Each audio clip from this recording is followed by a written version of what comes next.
కూడా మరి ఒత్తిడి పెంచుతున్నటువంటి క్రమంలో నిన్నటి ప్రకటన ఖచ్చితంగా ఒక విజయంగానే మేము భావిస్తున్నాము. అందుకోసమే ఈ విజయాన్ని ఆస్వాదిస్తూ ఆర్డినెన్స్ ఇస్తామని చెప్పినారు కాబట్టి మేము తలపెట్టినటువంటి రైల్ రోకోను కూడా నిరవధికంగా మేము వాయిదా వేస్తూ ఉన్నాము. ఒకవేళ ఆర్డినెన్స్ మీద గవర్నర్ గారు సంతకం పెట్టకపోతే భారతీయ జనతా పార్టీకి సంబంధించి ఇతర రాష్ట్రాలలో కూడా గవర్నర్లకు గవర్నమెంట్కు మధ్యలో పంచాయతీలు అవుతున్నాయి. ఆర్డినెన్స్ ఇచ్చినా బిల్లు ఇచ్చినా గవర్నర్లు సంతకం పెట్టకుండా ఆపుతున్నారు.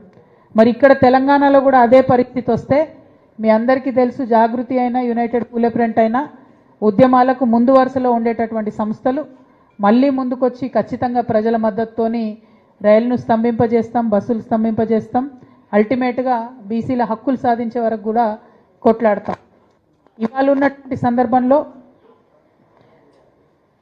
కాంగ్రెస్ పార్టీ ఎన్నికల్లో చెప్పినటువంటి హామీలు అమలు చేయకపోవడంతో కూడా బీసీ బిడ్డలు కానీ ఎస్సీ ఎస్టీ మైనార్టీలు కానీ ఇబ్బంది పడుతున్నటువంటి పరిస్థితి మనం చూస్తున్నాం.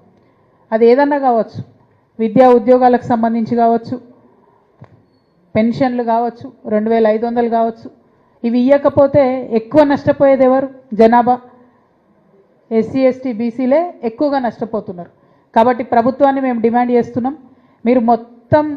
మీరు ఫెయిల్యూర్స్ని, మీరు ఇవ్వనటువంటి హామీలను, అమలు చేయనటువంటి హామీలను అన్ని ప్రజలు మర్చిపోయే విధంగా రోజు కూడా రాజకీయాల చుట్టే తిప్పుతూ ఉన్నారు. రోజు కూడా రాజకీయ రిజర్వేషన్ల గురించే మాట్లాడుకుంటూ డైవర్ట్ చేస్తున్నారు.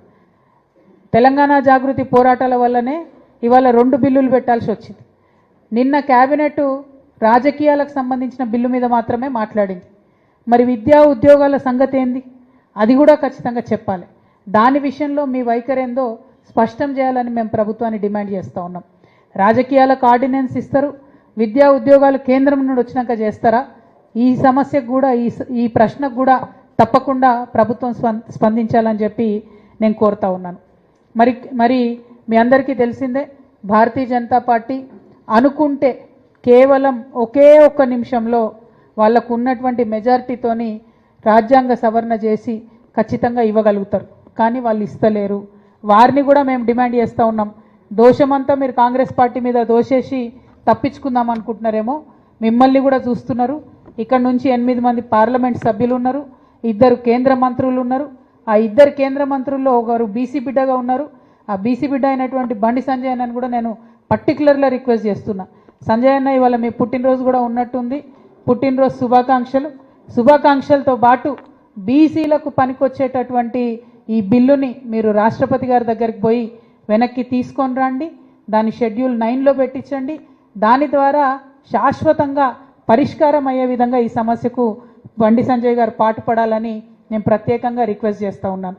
మరి మీ అందరికీ తెలిసినటువంటి విషయమే, యునైటెడ్ పూలే ప్రింట్ ఆధ్వర్యంలో అనేక బీసీ సంఘాలను కూడగట్టుకొని రాష్ట్ర వ్యాప్తంగా అన్ని జిల్లాల్లో కూడా కార్యక్రమాలు చేస్తూ వచ్చినాం.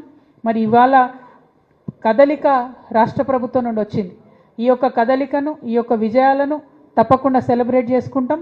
అది హైదరాబాదే కాదు, అన్ని జిల్లాలలో కూడా మేము పోతాం, అందరినీ కూడా కదిలిస్తాం, సన్నద్ధంగా ఉంచుతాం.